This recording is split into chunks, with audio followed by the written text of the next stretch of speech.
Bucky's Basement.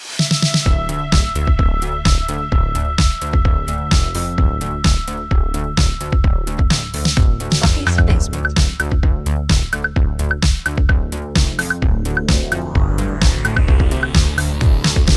Welcome to this week's episode of Bucky's Basement. I'm Bucky, and as always in the basement with me today, I have Old Boy. As always. And Juicebox.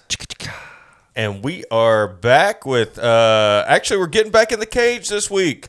It's one of our favorite exercises to do is to lock ourselves in our basements or our bonus rooms or lock our families in their rooms and put this on the living room TV and watch and review another Nicolas Cage film.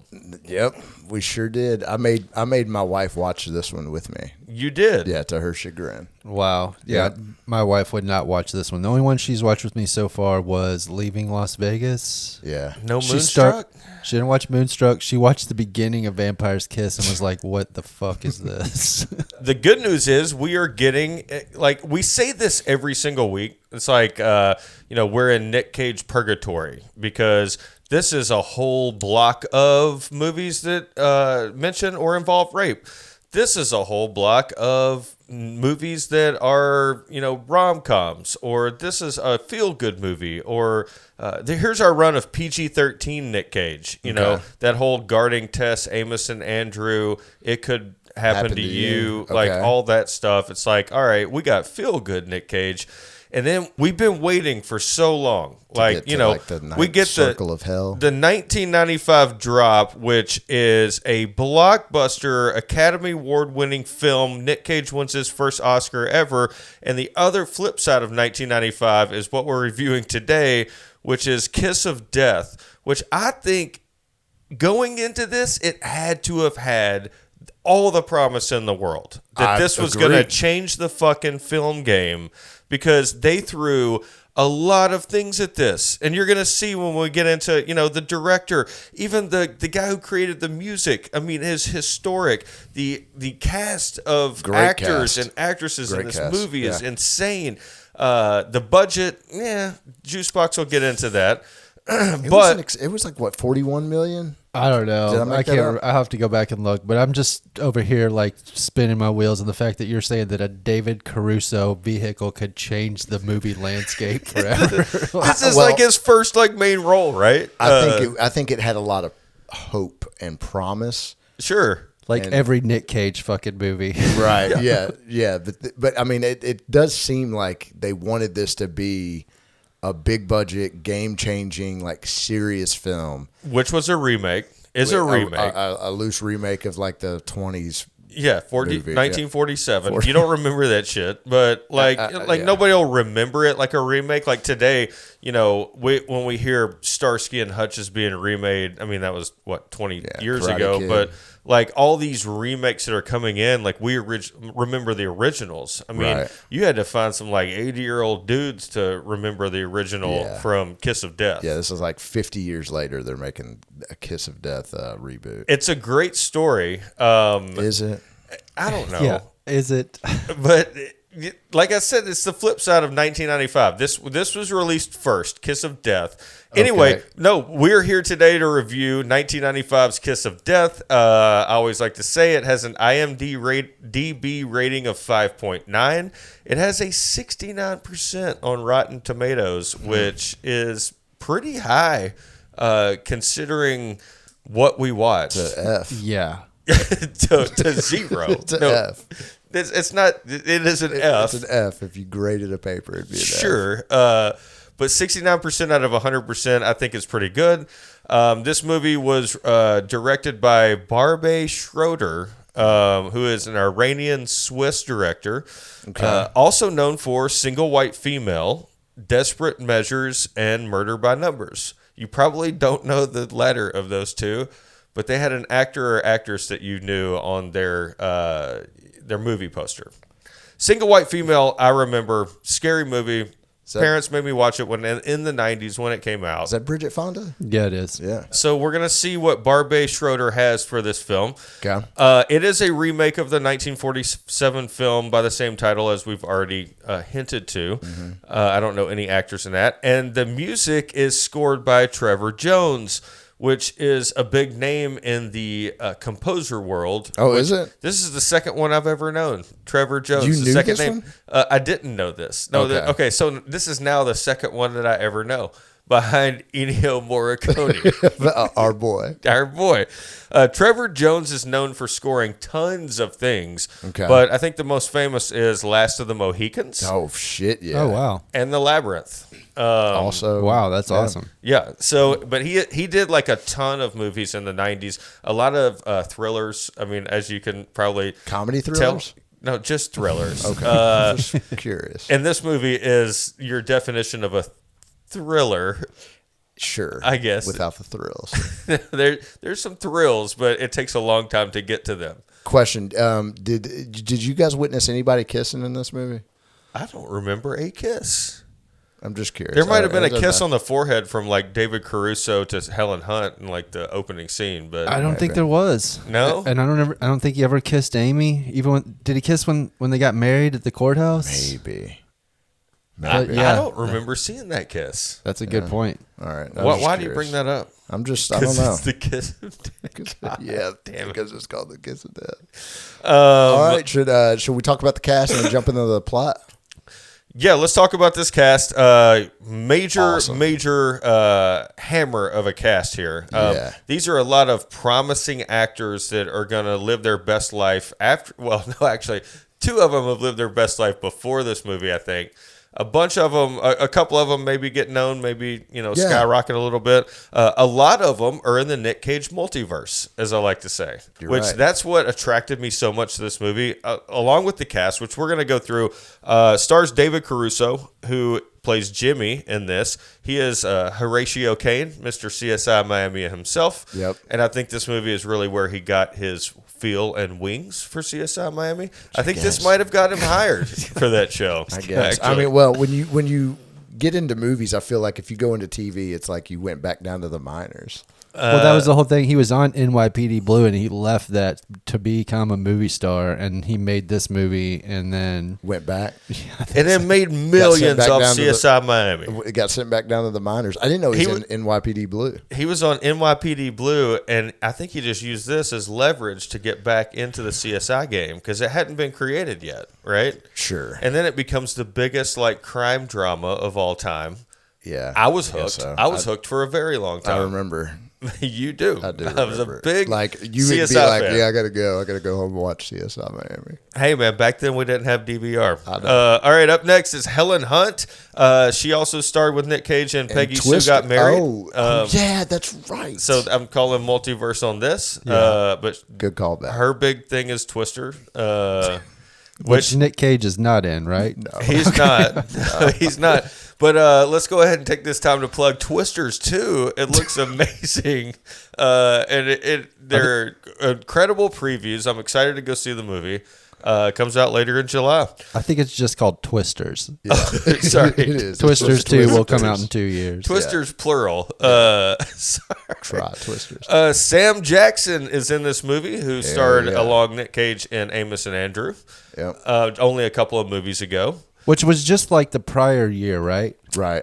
Was it? I think so. And he looks you're right. so much different in this movie. Yeah. He looks younger, or like it I looks know, like just- it looks like they tried to CGI Sam Jackson now into younger Sam Jackson, It and looks that's like what he doesn't have eyebrows or something. There's something different. That's it. He looked like the young Sam Jackson from Captain Marvel. The Yes. de-aged Sam Yes, Jackson. they That's what he looked like. De-aged. Oh my God. Okay. So that's who you get in Kiss of Death. Michael Rappaport is very young in this movie. Dude, it probably is a testament to him being a good actor, but I fucking hate Michael Rappaport. Yeah. Do you? Especially in the 90s Michael Rappaport, between this movie and Higher Learning, like he was like the shittiest fucking white character yeah. like around. He is. He was pretty bad in True Romance, right? Was he? He was in True Romance. Yeah. He was Floyd's roommate. He plays a punk in this movie. You absolutely hate Michael Rappaport's character Ronnie in this movie. I hate the name Ronnie, so it automatically just gets a step up. Let's go back. This is the second Nick Cage movie in a row that we've had a character that you just instantly fucking hate. That's like true. we had Rosie Perez in the last one. Oh, You're yeah. Like, as soon as she is introduced, you hate her. As soon as Ronnie is introduced, you're like, fuck this Fuck guy. Ronnie, dude. Yep. Ronnie's Thank God he creep. doesn't last too long in this movie. Spoiler alert, but we get all into it. What happens to him? Up next is Ving Rhames, also Ving stars Rhames. behind Nick Cage or beside Nick Cage in an upcoming film we're going to review. One of my favorite movies of all time, Con Air. No, Never so do not shake your head and say you've never seen it. That's so wild that you've never seen You Con Air. lie. I It's like don't- somebody saying they've never seen Jurassic Park or I've seen Jurassic Park. I've Star never Wars seen or anything. Con Air. yes. Do Ving Rhames and Nick Cage have another crossover? For some reason, I feel like they do, but I could just be misremembering It's that. not earlier. I know that. No, 'Cause we've no, already- no. I'm thinking like further into the future from where we are right now. Maybe. We need to dive deeper in that. I was just going like one-off films. The first thing that I could find. Speaking of next, the great Stanley Tucci is in this movie. Also, Who stars aside Nick Cage 2 movies ago in It Could Happen to You. That's right. Let me ask you guys a question, and I know that I'm wrong on this, but I feel like Stanley Tucci plays a slimy character in every single movie. Right? Most movies, I like, think. he's a good actor, and I like him. But man, he's just like always a character that you're just kind of like, man, this Kind of fucking hate guy. them. Yeah, it's like, All right, let's get on this as conspiracy. Sleazeball. I think all like half-bald people play slimy characters in everything that they do. Like you've got that ring around and the little bit on top, little lettuce on top. That makes you a slimy character. Yeah, I think you're a slimy character. I mean, look, Interesting. you got George and Seinfeld, slimy what I was character. Larry David, slimy. So what? Give me some examples. I need examples. I'll think of them throughout this podcast. as we're going you on. out there listening to us, speaking of that, you can watch us on YouTube if you're listening to us right now on your favorite podcast network. The guy from Anchorman that's like the sports guy, David yeah. Keckner or whatever his Oh, name yeah. is. He's Yep. Slimy. Slimy character. Pretty damn Also in slimy. The Office. pretty damn slimy. I'm sure you're driving down the road or listening in your kitchen while cooking dinner. Think of some slimy characters that have that horseshoe bald haircut with the little bit on top. Yeah, and if that's your haircut, We're sorry. You're Don't slimy be a as you're slime ball. slimy. Don't be a slime ball. Okay. so Up next is Catherine Irby. She's the one I'm going to mention. She plays the babysitter slash nanny slash future wife of Horatio Caine in this movie. Was that the nanny or her sister? That was like a nanny. It's the it was nanny. A nanny? It was Okay. their neighbor that lived upstairs initially. Like Oh, it was, She was okay. very young. yeah. I Or thought it supposed was- to be. Okay, I thought it was Helen Hunt's sister. Okay, No, sorry. Nanny that lived upstairs. You know her through D2 The Mighty Duck. She plays the teacher that falls in love with Emilio Estevez, and she's in What About Bob? She's in a few other movies too, but she had her little run there in the 90s. Nobody's seen her since. I got you. Okay. And then finally, Nicolas Cage plays Little Junior in this movie. Little Junior Brown. Little- What a weird. Yeah, Correct. There's a lot of weird things going on. a lot of weird things. All right, those are our cast. That's our director. That is the music director, which I've never mentioned on before. And we're about to get into Kiss of Death from 1995. If you have seen this movie, you're going to be so excited. If you have not seen this movie, it's not easy to find, but you can find it, I'm sure. I'm sure Amazon But before we get into the plot, we always do this thing on Casting Cage on Bucky's Basement, where we read the plot and then throw it back to Juicebox for him to read the plot in a segment we like to call Plot by Juicebox. So the plot on IMDb is like already super short. Kiss of Death. A reformed convict goes undercover with the help of an angry detective to ensnare a psychotic mobster. I don't even think that's accurate. No. Mine is a little more negative, I think. Kiss of Death. David Caruso ruins a movie.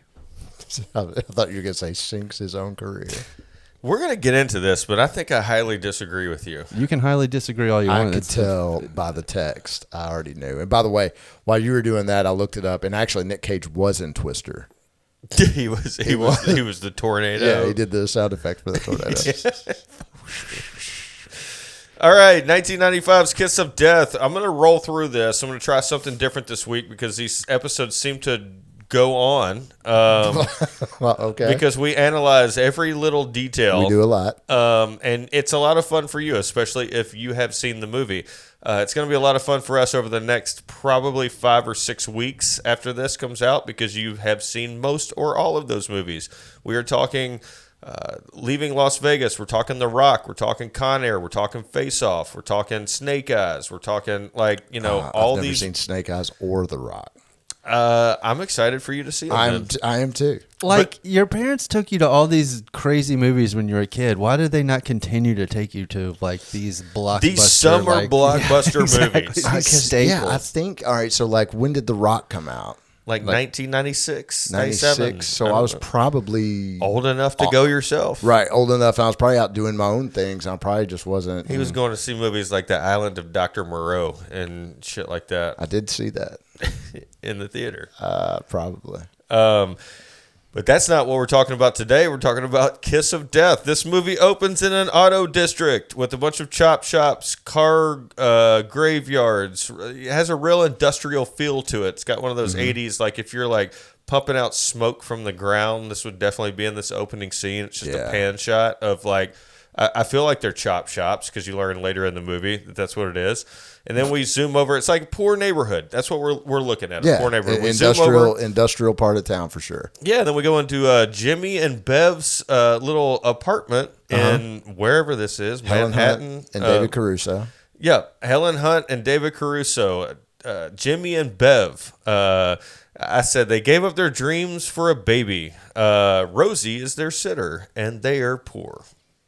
Right. That's why I guess I kept thinking it was her sister, but I'm glad y'all corrected me. Yeah, no, that was just their neighbor because they kept asking like if her parents were okay with her coming down and weird shit. I don't know, but yeah, they didn't give up their. What did you say? They gave up their dreams because they had a their baby. dreams for a baby. I think they were like criminal alcoholics. So I don't know that is they definitely gave up their implied. criminal life and for a baby. they credited the baby to saving their life. Yeah, it definitely implied they were criminals, or They at least could be he was, and they were both Sure. drunks. Okay.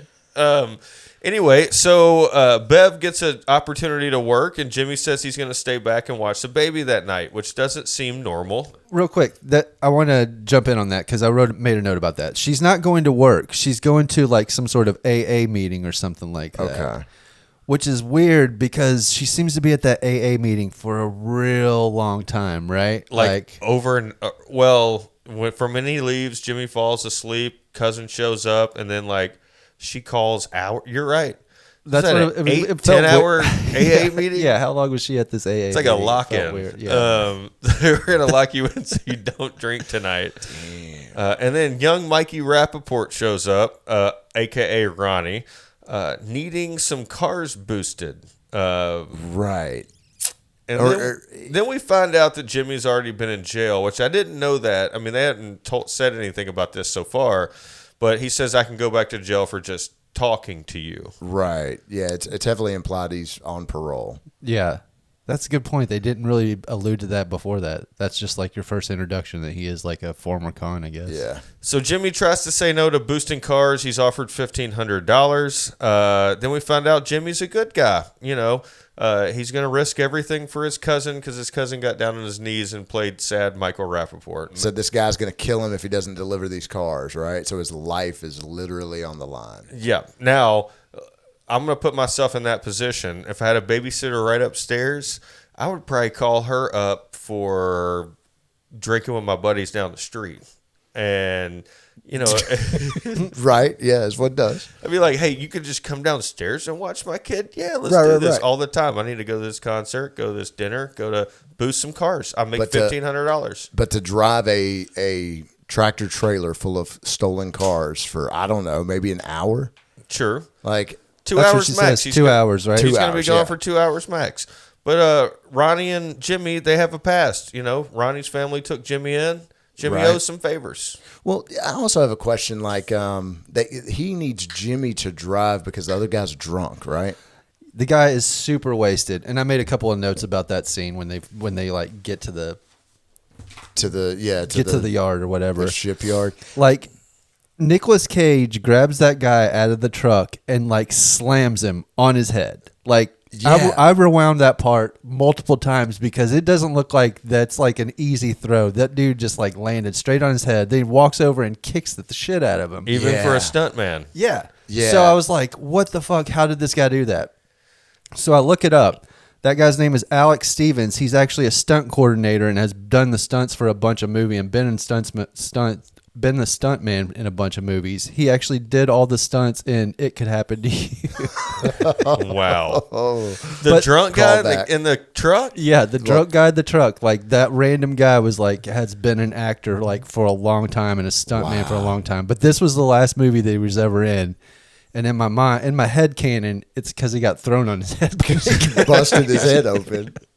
Holy shit! Because after this scene, you see him, he comes to, he's, drunk. He's like, where's my money? And then David Chris said, shut up. And, like, it's a great part. It's like so stereotypically drunk too. Hey, where's my money? Yeah, Hey. it was over the top. But my question is can Michael Rappaport just not drive one of these vehicles, and that's why he needs? He doesn't Jimmy? have a CDL. He is driving one of them. He Oh, is. is he? I thought he was Yeah. with another buddy. Like him, he's in the front seat with some other dude. Oh, I don't know then. I 'Cause thought when I they- thought he was driving like the front truck or whatever. Okay, all right, yeah, all right. Anyway, we're introduced to Nic Cage, who is eerily dressed like Ken from Street Fighter. I wrote. He had that, or is it Ryu? More Street Fight? No, Yeah.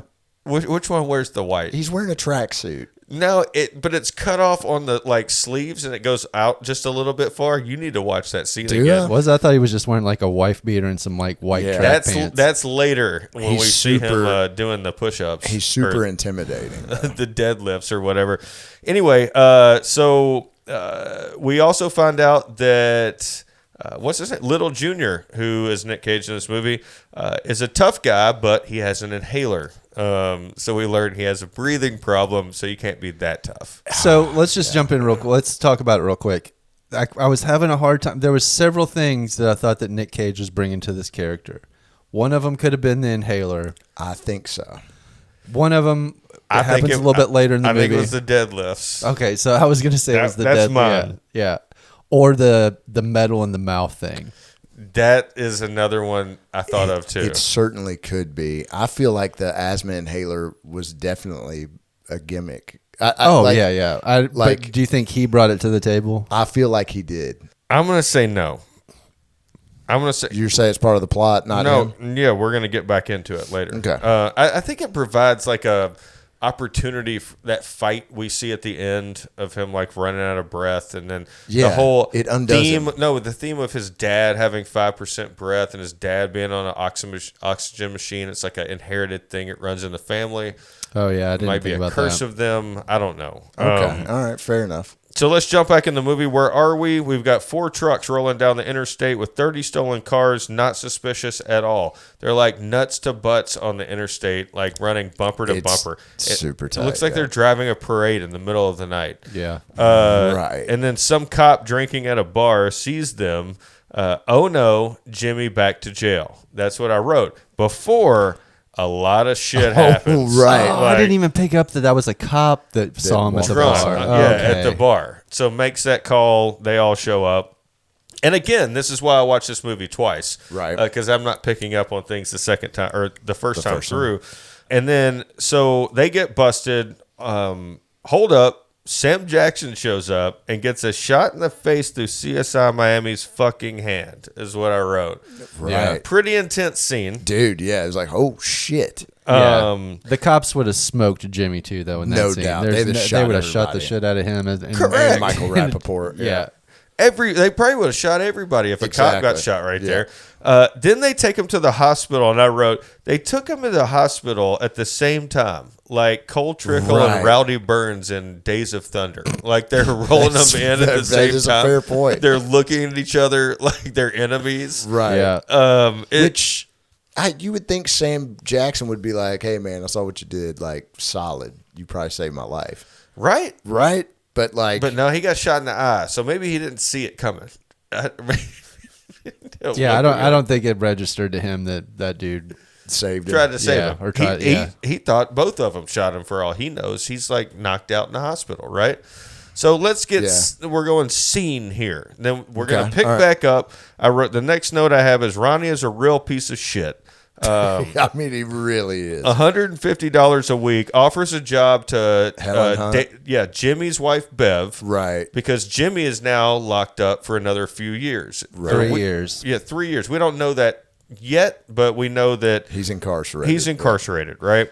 So he offers her a job doing the books at his chop shop at $150 a week. We found out later it's supposed to be a lot more. And I'm going to continue to build on Ronnie as a piece of shit throughout this whole thing. Yeah. But the next thing we see is the chop shop scene. And this is one of my favorite things. This is the biggest surprise in the movie. Who is not billed on this front page of all these people or in the opening credits? Guy selling Infinity. His name is Kevin Corrigan. Yeah. He is in True Romance, The Departed, and Pineapple Express. And if y'all didn't recognize that, I'm disappointed. I did not. What was the first movie you said he was in?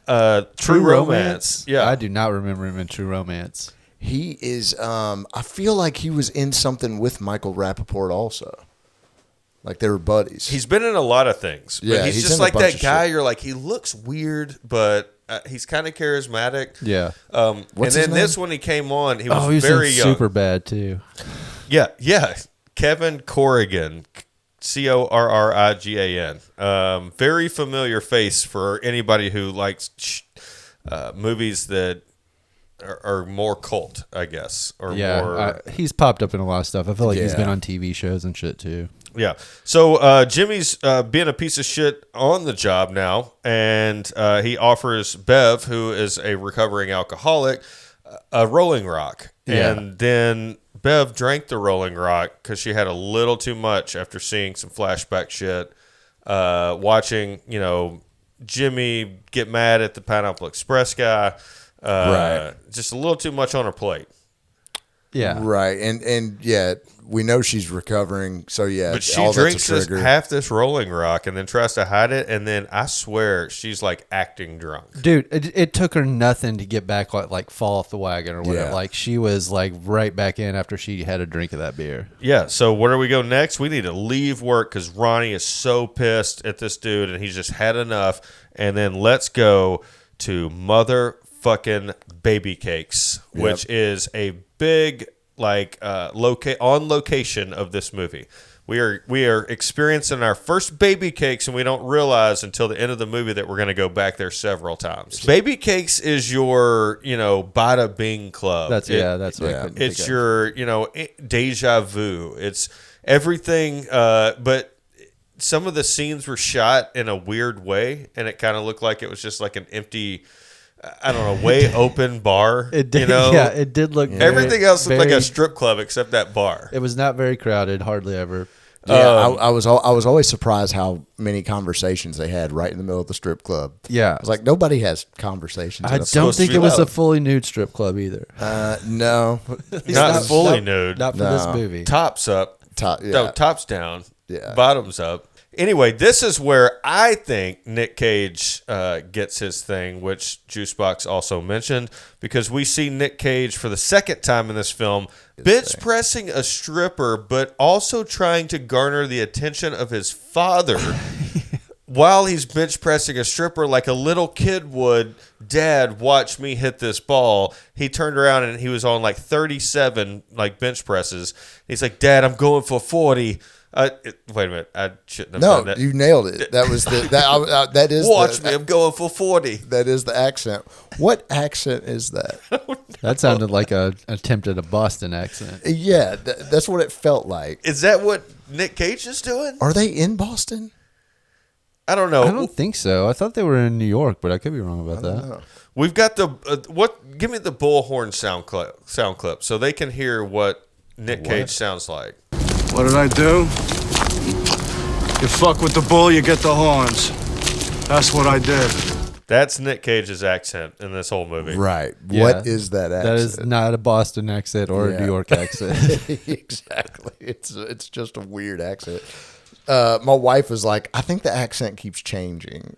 And I And you don't were know. like, I was- welcome to Nicolas Cage. Yeah, exactly. I was It like, always yeah, changes. You got it. And nobody realizes it. The director, the fucking screening room, I mean, I think they realize that they're just like, well, this is what we got.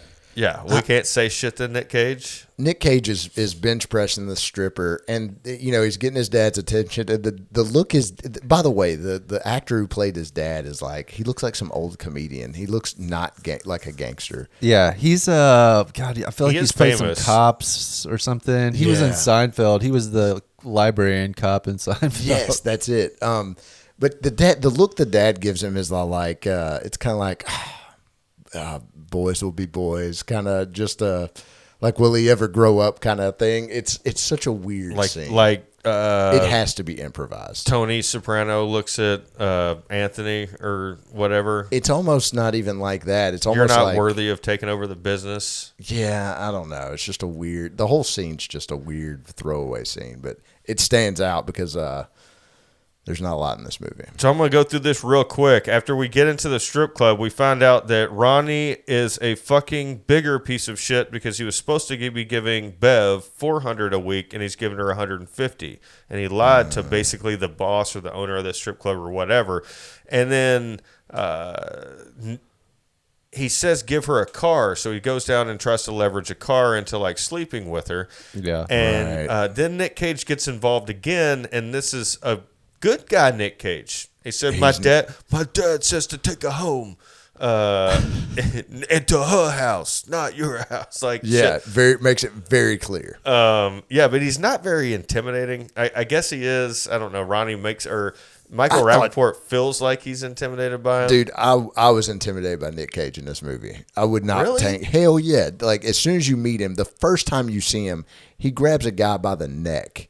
Like, and Yeah. he is like intense. Like, yeah, dude, Yeah. he's a badass. In this And then he movie. slams somebody on their head. Out Yeah. of his truck. Yeah, he is not to be fucked with. He rolls off a smooth line the first time David Caruso meets him. Is he grabs his arm? He's like, remove your hand from the arm. Like, I mean, Oh, it's, right. Yeah, he doesn't even look at him. He just No. tells him, get your hand off me. So the next scene is a big one, and one that I was like, it's the WTF scene, first WTF scene of the movie. Helen Hunt wakes up, realizes she's Right. in Ronnie's apartment because she had too much to drink because that Rolling Rock turned into just straight vodka. Yeah. Wakes up the next morning, calls the babysitter in a rush, goes out and gets the car, and she gets hit by a truck. Dude. Yeah. Right out of the driveway. It is, yeah. Yeah. She is like, I don't know if you noticed it, but like she wakes up in his bed and her pants are like unbuttoned, and it's like, dude, what the fuck did this dude like? He is just the scummiest scumbag ever. Yep. But yeah, I guess she's like still drunk from the night before and doesn't know how to drive a car or something, because it's like she wrecks in a very weird way. I feel like. Yeah, it's like she just backs out of the driveway, didn't look. Yeah. And there's like And there's then a runs into a garbage truck or whatever, and she the last thing she yells is Jimmy. right. Up next is her funeral, and this is when we really start to see Horatio Caine.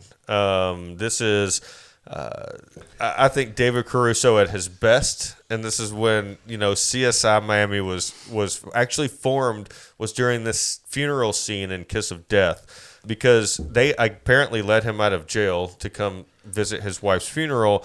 And then he starts drilling the babysitter and ends up attacking Ronnie when he finds out the truth. Well, Yeah. drilling or like questioning her. Yeah, that's what I mean.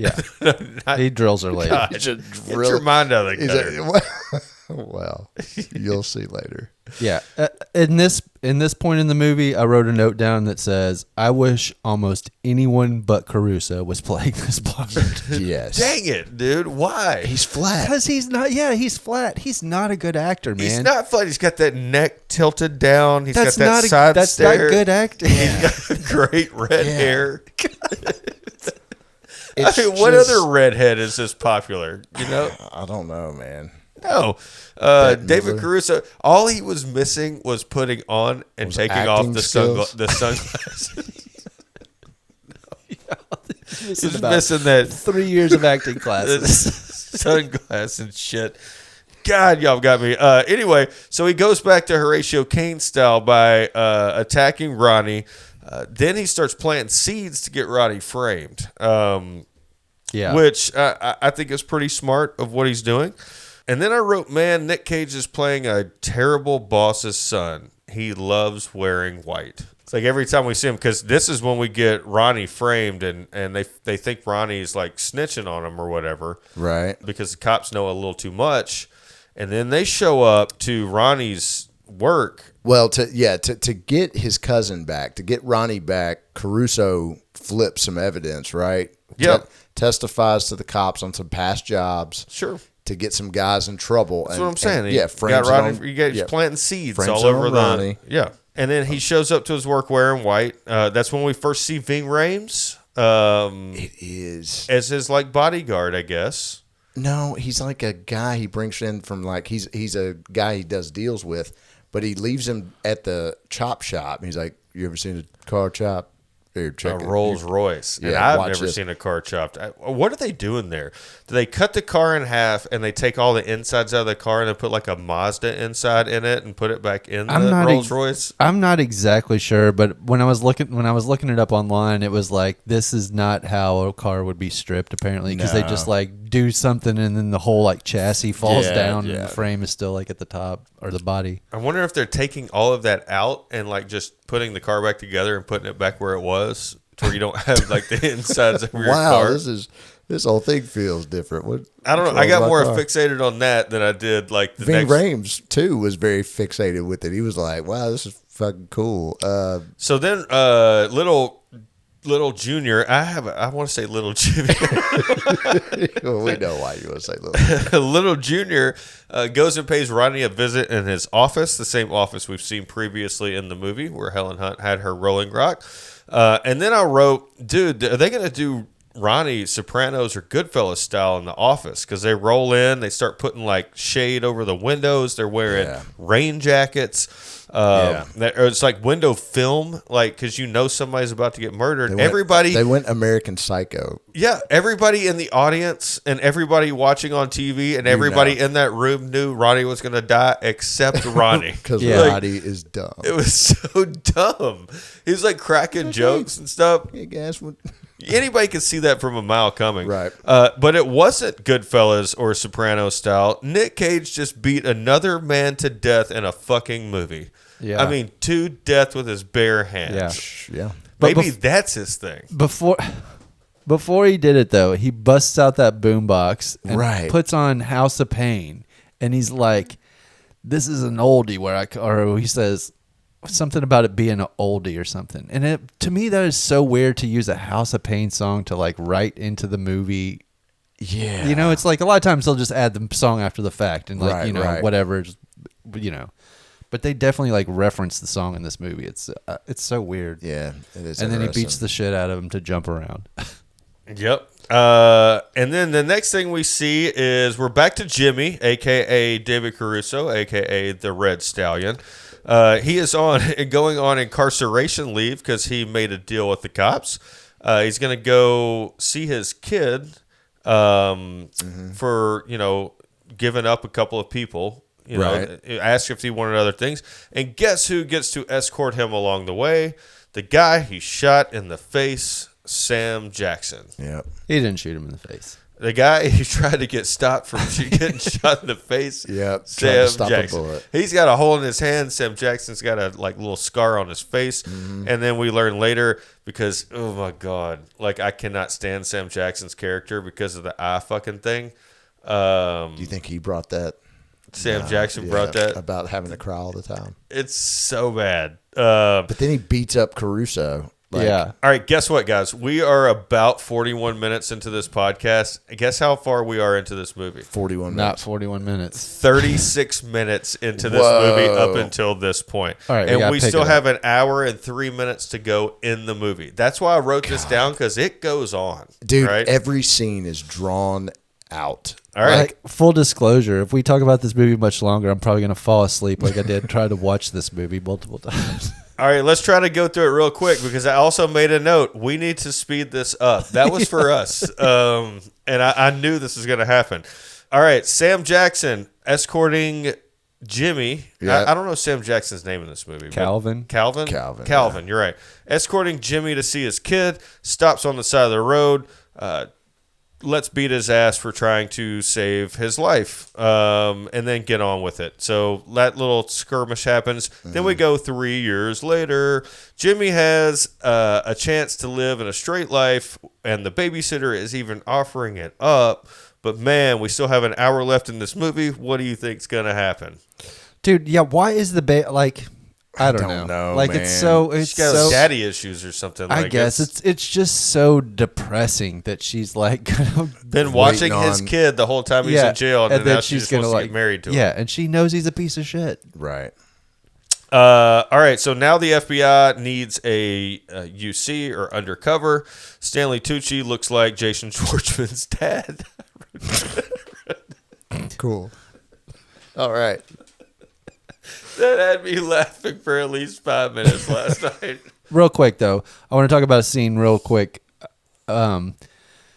Jimmy and Rose get married at the courthouse or whatever, you know, like then there's that quick scene, and that is juxtaposed with the scene of Junior at the club jumping up and down, like crying because his dad died or whatever, yeah. like having a meltdown, and then all of a sudden he just beats the fuck out of a random person. It was a very much like a flashback to like Deadfall when he was just like beats that dude up like randomly as he's leaving the bar. My father's dead.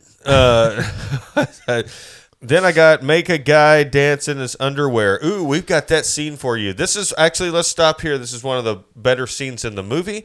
It shows Nicolas Cage, a.k.a. Little Junior, attempting to explain to a guy who slapped a stripper's ass what a stripper goes through on a daily basis. You think that's an easy job dancing up there? It's hard what they do. Are you kidding me? Don't you move that fucking hand. When someone steps over the line, the difficult becomes the repulsively impossible. I think you should have more respect for what they put up with. So what can I do to make you remember and appreciate what that's like being up there? See how long and drawn out that was? So It's long true. ago now. I almost fell asleep. And immediately I thought the payoff was going to be like some, cheating casino type shit. You put Right. the hand on Yeah, the yeah, table, you smash it with the hammer, you fucking shoot it, you stab it, you do Right. anything with his hand, you break Yeah. his pinky. But no, he makes him get in his underwear and dance on the stage, and then looks at the stripper like, I did you a solid there. And she's like, no. Like, she just like turns around, she's still pissed. Yeah. Because she got molested. And then people are like throwing tips to that guy for some reason. Right? Like, That guy's stealing her tips. yeah, because he lights that cigarette like he's going to put it out on his hand or something like that. In total misdirection. I'm not going to lie. I think Nic Cage is very fair, or Little Junior's character is very fair to women in this movie. Maybe or fair to people. I'm gonna fair to Helen Hunt, fair to the stripper. Like he's defending. I'm gonna make a comment. So there's a point where Caruso's talking to Stanley Tucci, and he's talking about being an honorable man because he wants him to promise to keep his word on something. He's like, are you an honorable man? Blah blah blah. And I'm thinking, the only honorable person in this fucking movie is Nic Cage. Like, and it's by his street code, but he's still the only one that's true blue. I think it's true. Interesting. Yeah. All right, so let's get through some of this. We go outside because Nic Cage and David Caruso, a.k.a. Little Jimmy, Jimmy and Little Junior, Right. they, have a bond throughout this. I guess. We learn that, Jimmy's wearing a wire. Mm-hmm. He's trying to bust Junior, dumps it one time, keeps it another time. Now we're in the deal with Omar. So we're going to make a deal with Omar, right? Marsellus Wallace. And Marsellus Wallace, and we go bag. I got bag in the trunk is the bunny from Con Air. Like there's a bunny on top of this thing. Oh yeah. And I said, this is a thing from Con Air that put the bunny back in the box. I'm excited to watch Con Air to see if it's the same bunny because I honestly think it is. Damn, that would be wild, man. Yeah, that scene when he just has a paper bag and it's full of like guns and stuff. I guess. Yeah. How strong is this paper bag? I don't know. I like how when the deal's over, Omar and his boys just walk off in the bushes. Yeah. Omar, Did you see that? It was like, it's like Omar y'all just walk intercepts. that way. And I said, the next thing that I wrote down was Sam Jackson and Ving Rhames are just playing their exact same characters from Pulp Fiction at this point. Sam Jackson started off slow, and then there's an explanation period to either David Caruso or Omar, I can't remember which one, where he just turns right back into Sam Jackson. And I'm thinking, man, they made that movie 1 year before this, right? So they're coming off Pulp Fiction fame into Kiss you're of right. Death. Oh, wow. And they're You're right. basically just carrying their characters into Kiss of Death, I think. I mean, the outfit, Ving Rhames' outfit looks very much Marsellus Wallace outfit. He's the exact same. Yeah. He just has a coke problem. He's a little bit nicer. He was an undercover cop the whole time. What if Ving Rhames is the exact same character in every movie? Every single movie. I think Think he might about be. it. Think about it mean, for a second. Even Mission Impossible. He's just he's just Rhames Marsellus is- Wallace. All right, so at this point, I could really do without the dripping eye of Sam Jackson. They're just overdoing this at this point. it's gross. It is gross, and you don't even see dripping. You just see him touching his eye Yeah, with just a. constantly wiping it. It's a little too much for me. All right, so let's fast forward. Little deal goes wrong. Little Jimmy, God damn it, little Nic Cage. Little Nicky? Junior. Little Junior. Little Junior's pissed at Ving Rhames, kills him. That's when we threw that sound bite out before. You can throw it out again. This is what happens. What did I do? You fuck with the bull, you get the horns. That's what I did.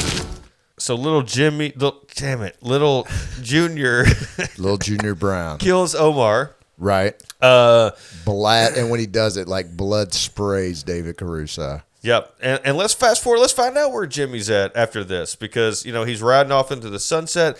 Then he gets dropped off by Little Junior, and Little Junior has a little heart-to-heart with him there. And that's where we Right. get what the fuck is going on? Like, this is where your badass character breaks for me when he says, I've never told anything about the metal thing before. Yeah, he can't. He can't stand metal in his mouth. Right. Yep. Why don't you come by the club tomorrow and let's talk about just normal shit? No cars. yeah. No cars. Let's talk about life, is what he said. So immediately, Jimmy goes across the street and uses a payphone like a fucking idiot. Yeah, like he's gonna call his contact at the police station.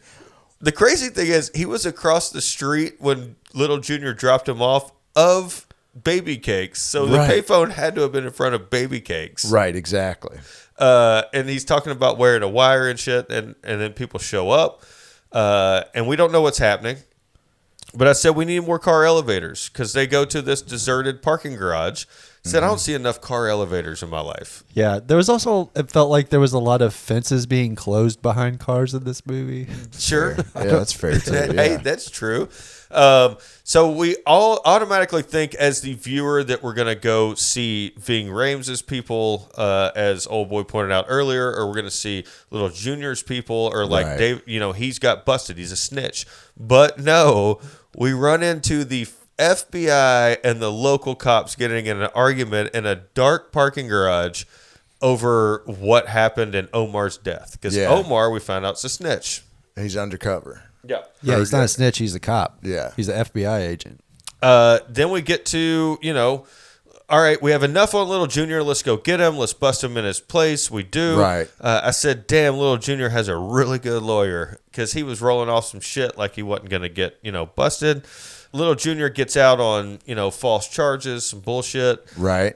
His lawyer was really good. And then he kidnaps Caruso has to the be Red under- Stallion's kid. Yeah, the Caruso has to go Witness protection. underground. Yeah, has to go underground because now he knows. Nick Cage's character knows that he's been flipped on by Caruso. But then he finds him. They can't move him enough time. So Yeah, Caruso doesn't even know where he's at, but Nick Cage finds him that's true. and writes BAD on his daughter's forehead, which stands for. Oh yeah, acronyms. We forgot Balls. about acronyms. Attitude, direction. That's right. Yeah, wrote that on his daughter's forehead. I'm still waiting for Jimmy's acronym, and so is Little Junior. Jimmy's acronym was FAB. Was it? Fucked at birth. Yep. Oh shit! That was a negative acronym, Yeah, and he it was wanted a too more negative. positive Yep, one. that's right. You're right about that. Forgot about the acronyms. So kidnaps the kid, but then Nic Cage finds the kid. Jimmy finds the kid, and then I wrote Jimmy keeps getting screwed. All right, let's fast forward. This movie is almost over, guys, because we end with a big asthma attack fight and baby cakes as like the fucking grand finale fireworks of Kiss of Death. Yeah. Yeah. Well, also like Caruso kind of like starts riding around. Now he's riding around in a red Explorer that was given to him by Nic Cage. Because Omar doesn't do red. Right. And he's driving this car that Nic Cage gave him, and he's wanted by Nic Cage. Yep. Yeah. He's just riding around town. And he's got like flaming red hair. He's like sticks out. Like when I play Guess Who, like that's my first question is does your Are you character- David Caruso? All right, maybe that's a new game we just created. It's just Guess Who with all redheads. That's it. You're 2/3 up if you get it right. If they're a redhead, it's over. That is true. All right, so do you guys got any notes on the asthma attack fight and baby cakes to end this movie?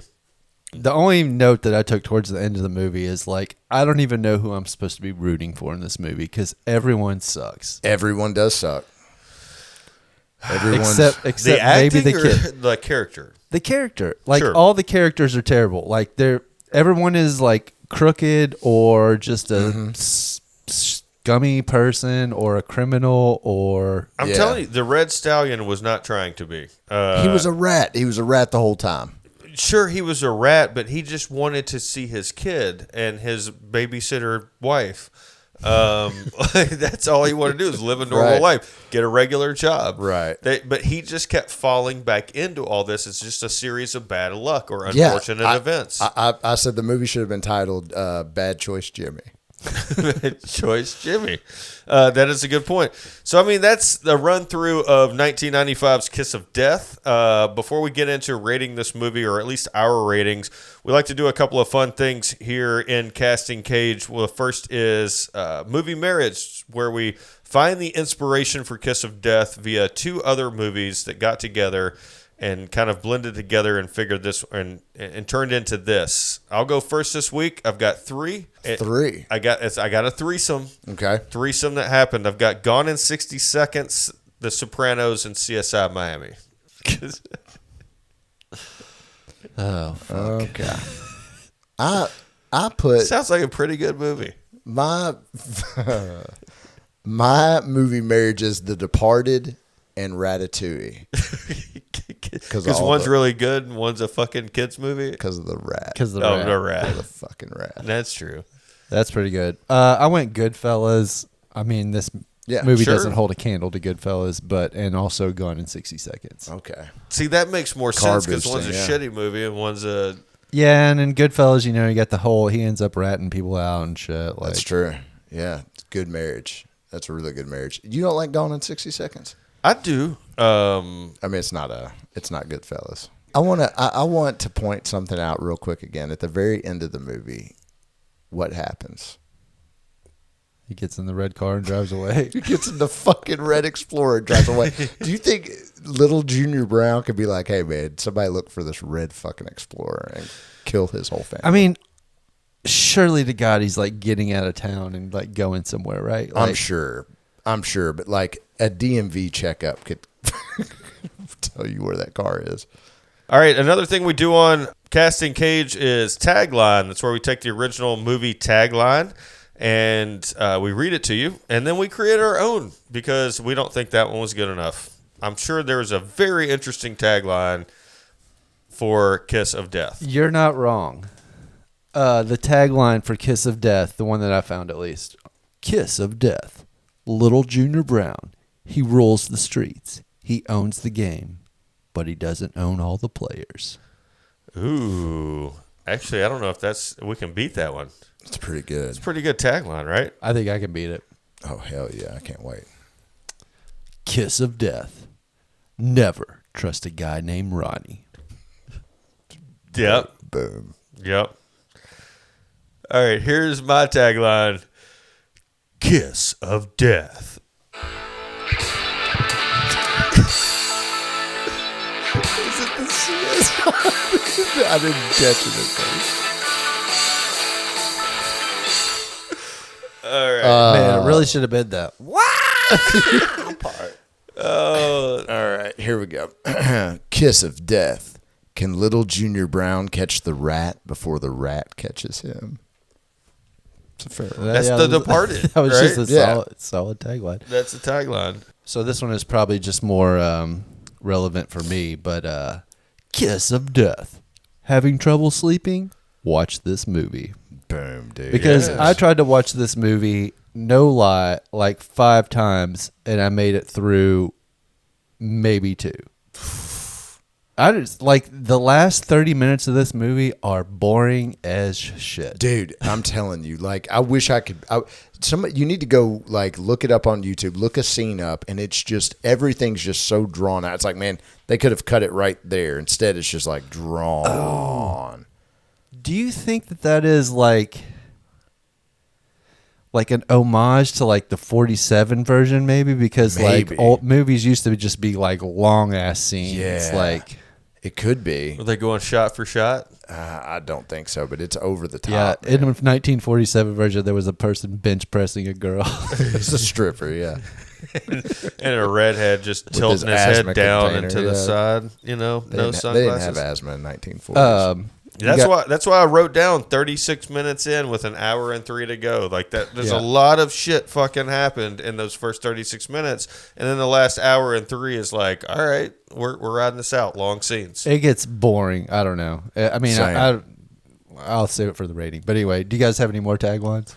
I had one that was gonna fail because I said, "Kiss of Death," the original Wire.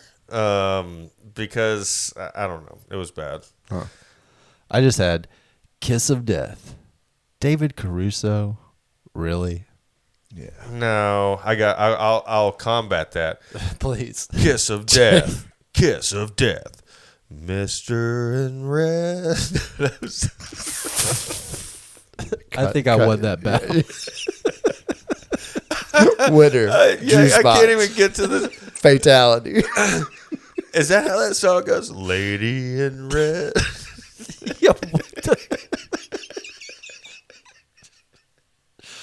All right. Hey, sometimes you throw shit against the wall and it actually sticks. Sometimes it just falls down. Oh, shit. Oh, if you're listening to us right now, know you can watch this stupidness on YouTube each and every week. Just type in Bucky's Basement. Also go to buckysbasement.com. We have a website. We're proud to be on your podcast network. We hope you enjoy this each and every week. We've got uplighting. We've got fucking things to look at behind us, and we've got beautiful mannerisms throughout the show. All right, before we get out of here for Kiss of Death 1995, we've got to rate this thing. Yeah. And I want to talk about the budget and like Oh, yeah. I forgot about Yeah, that. yeah. We always box forget office about and that. stuff like that real quick too. So on IMDb, and I couldn't find anything on Wikipedia or anywhere else. I don't know if you guys saw anything, but it did say the budget was $40 million. I saw the number 16.6 somewhere, and maybe that's all the money it made. So it did. See, I saw like a 15.5 or something like that number for it. Okay. Some $15 million. Pretty hard flop. Yeah. Makes sense with the people, the director, the music, the everything that It had all the locations, ingredients. the explosion of the BMW. Coming off of Pulp Fiction. Yeah, you got big actors. Yeah. Yeah, what is I guess Nic Cage is coming off of It Could Happen to You. So a relatively It was successful a good one. movie. Yeah. So anyway, this movie came out. It debuted at the number 3 spot when it came out. It was up against the number 1 movie that week was While You Were Sleeping. Sandra Bullock. Is that what that is? Rom-com. Okay. And Bad Boys was number 2. Whoa. So Kiss Bad of Boys Death, had to number have 3. been out in the theater for a while It had been out for 3 weeks at that point. and already dropped to number 2. I mean, it'd been number one for a Maybe couple it wasn't weeks. as big as when it released. Maybe it grew its legs after. It was number one the 2 prior weeks. Okay. Also in the theater, a Goofy movie. Don Juan DeMarco, Tommy Boy, which I definitely saw in the theater. Oh, yeah. Sure. Outbreak, which we have watched for our other podcast. We have. Forrest Gump, which at this point, guess how many weeks Forrest Gump had been in the theater? 42. 36. Dude, it was 42. How the fuck did you Damn. Took a guess. That was wild. Wow. That's back when movies would Almost stay in there for a damn year. dude. Yeah, That's almost crazy. a year. It was still making over $1 million at the box office on that weekend. Basketball Diaries, you remember that movie? Shoo, Leo. Dude, that's a great movie. Dumb and Dumber.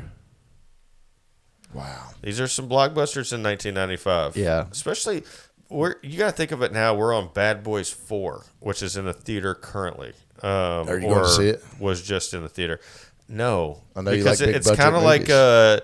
the movie that came out a couple of weeks ago was around 4th of July or so. It's Beverly Hills Cop Axel F.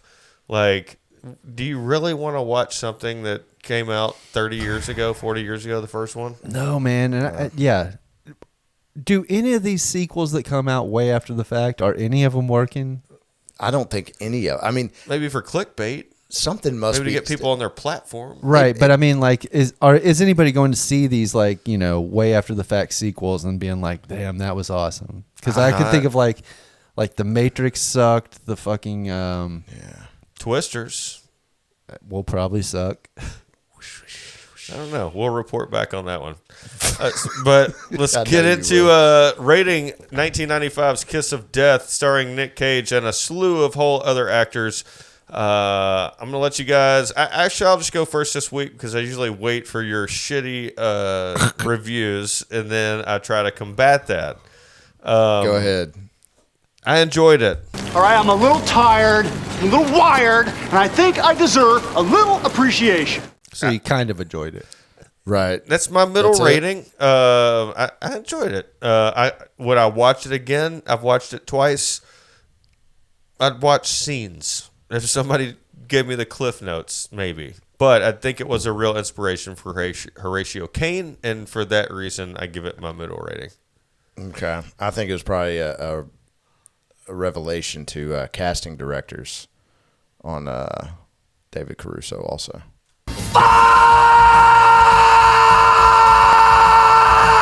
Fuck this movie. I was under the influence for this movie, and I still couldn't find enjoyment. All right, Juicebox. So I remember this movie from back in the day. Like, I saw it not in the theater, but I probably saw it on DVD or VHS or something like later in the 90s. You know what I'm saying? Like, and I remember liking it. All right. I remember not liking David Caruso even back then, but I remember thinking this movie was okay. On this rewatch, dude, like I told you guys, it was so hard for me to even get through this movie. Like, I could do okay for the first hour, and then consistently I would just fall asleep or just like, I don't know, drift off on my phone or something else for the last 30 minutes of this movie, like every single time. So I'm with you, man. 2 times. And I would hit it again and again Yeah. and again because fuck David Caruso, fuck this movie. Yeah. It should not be this bad having all these people in it, but it is so bad. I guess we've got your opinion on the movie and That's Old what we Boys. do. And I think that it's worth a watch. I think you guys, if you have not seen Kiss of Death, at least watch it for the character development or the youngness of Michael Rapaport. Ving Rhames, we've got young Stanley Tucci. Slime ball. Speaking of that, who do you know who has a horseshoe cut and is a slime ball? Reach out to us at Bucky's Basement, Instagram at Bucky's Basement. Let us know what your opinion is. We're here each and every week, and we enjoy these episodes, especially diving in to the chronological order of Nicolas Cage. Up next, and as we know, I guess, is his Academy Award bid.